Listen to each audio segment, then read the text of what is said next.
Hello friends, मैं हूँ माया। स्वादवेदा में आपका स्वागत है।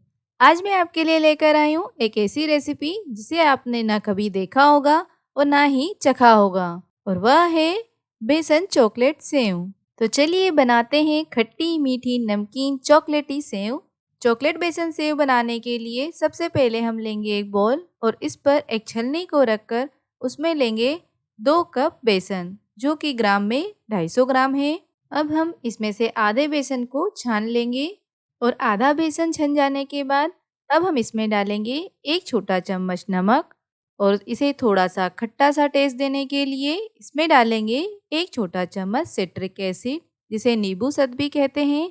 और इसका मीठा टेस्ट लाने के लिए अब हम इसमें डालेंगे 4 बड़े चम्मच पिसी हुई शक्कर, जो कि सिट्रिक एसिड के साथ मिलकर सेव को खट्टा मीठा बनाएगी। अब इसमें डालेंगे ½ छोटा चम्मच लाल मिर्च पाउडर। अब बारी आती है चॉकलेटी फ्लेवर की, तो इसके लिए हम इसमें डालेंगे 3 बड़े चम्मच कोको पाउडर।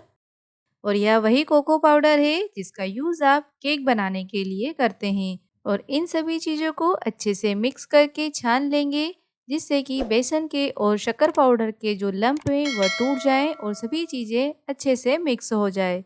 और इस छने हुए पाउडर को हम जो हमने बेसन पहले छाना था उसमें अच्छे से मिक्स कर देंगे। तो ये लीजिए, कोको सेव का ड्राई पाउडर बनकर तैयार हो गया है।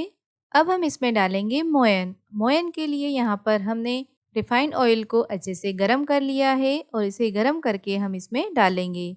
और यह लेंगे हम 2 करछी, या टेबल स्पून से नापें तो वह है 5 टेबल स्पून। चूँकि ऑयल गरम है इसलिए इसे हम पहले करछी से ही मिक्स कर देंगे और फिर इसे हाथ से इस तरह से मसलते हुए मिक्स करेंगे, जिससे कि मोयन पूरे बेसन में अच्छे से लग जाए।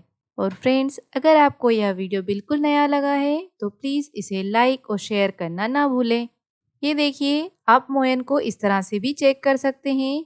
जब अच्छे से मोयन मिक्स हो जाए तो बेसन को इस तरह से मुट्ठी में लेकर देखिए। अगर इसकी इस तरह से मुट्ठी बन रही है तो आप समझ जाइए कि जो हमने मोयन डाला है वह सफिशिएंट है। अब हम 240 ml का जो कप है उससे आधा कप पानी लेंगे और पानी को थोड़ा थोड़ा करके हम बेसन में डालेंगे। पानी को एक साथ ना डालें और थोड़ा थोड़ा डालकर ही आटा गूँथें।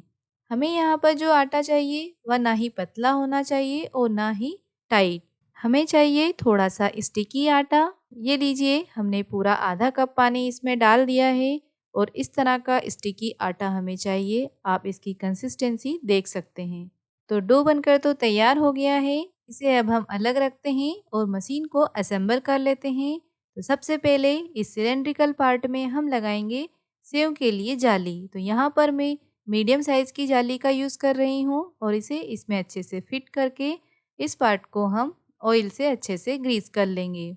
और ग्रीस करने के बाद जो हमने आटा लगाया है उसे हम इसमें फिल करेंगे और इसे दबाते हुए भरेंगे, जिससे कि इसमें हवा ट्रैप ना हो और जब हम सेव बनाएं तो वह एक साथ आराम से निकलती रहे। और आटा भरने के बाद इसे पिस्टल वाले भाग में फिट कर देंगे। तो ये लीजिए, सेव के लिए मशीन तैयार है। और इसी बीच हमने कढ़ाई में ऑयल गरम होने के लिए रख दिया था। तो ऑयल के गरम होने पर मशीन को हम इस तरह से चलाते हुए घुमाते हुए सेव बनाएंगे। इस टाइम गैस की फ्लेम हमें फुल ही रखना है और जैसे ही इसके झाग सेटल होने लगे तब हम इसे टर्न कर देंगे और इसकी दूसरी साइड को भी पकने देंगे। अगर आपका ऑयल ज़्यादा गर्म लग रहा है तो आप गैस की फ्लेम को मीडियम कर सकते हैं। अगर आप मेरे चैनल पर नए हैं तो चैनल को सब्सक्राइब कर बेल बटन को ज़रूर दबाएं। और इसकी दूसरी साइड के भी झाग सेटल होने पर इसे हम निकाल लेंगे। आप इसका कलर भी देख सकते हैं। ये देखिए कितना बढ़िया आया है। और इस स्टेज पर अगर आप सेव को टच करके देखेंगे तो यह सॉफ्ट ही दिखेगी, लेकिन जब यह ठंडी होगी तो यह कुरकुरी सी हो जाएगी। और इसी तरह से हम पूरे आटे की सेव बना लेंगे। और सेव के जिस अलग टेस्ट की बात हमने की थी उसके लिए हम इसमें मिलाएंगे कुछ मसाले। तो इसके लिए फ्रेंड्स, वीडियो के एंड तक बने रहें। और पूरी सेव के बनने पर हम इसे इस तरह से तोड़ लेंगे। तो ये देखिए, बिल्कुल कुरकुरी सी सेव बनकर तैयार हो गई है। अब हम इसमें डालते हैं कुछ मसाले। सबसे पहले हम इसमें डालेंगे आधा छोटा चम्मच सिट्रिक एसिड, फिर 1 छोटा चम्मच शक्कर पाउडर, और 1 छोटा चम्मच चाट मसाला। इन सभी चीज़ों को इस तरह से स्प्रिंकल करके डालेंगे और हाथ से अच्छे से मिक्स कर देंगे। तो ये लीजिए, खट्टी मीठी चटपटी चॉकलेट सेव बनकर तैयार है और अब आप भी इसे ट्राई कीजिए। अगर वीडियो पसंद आया तो इसे फ्रेंड्स फैमिली के साथ ज़रूर शेयर करें। Thank you for watching.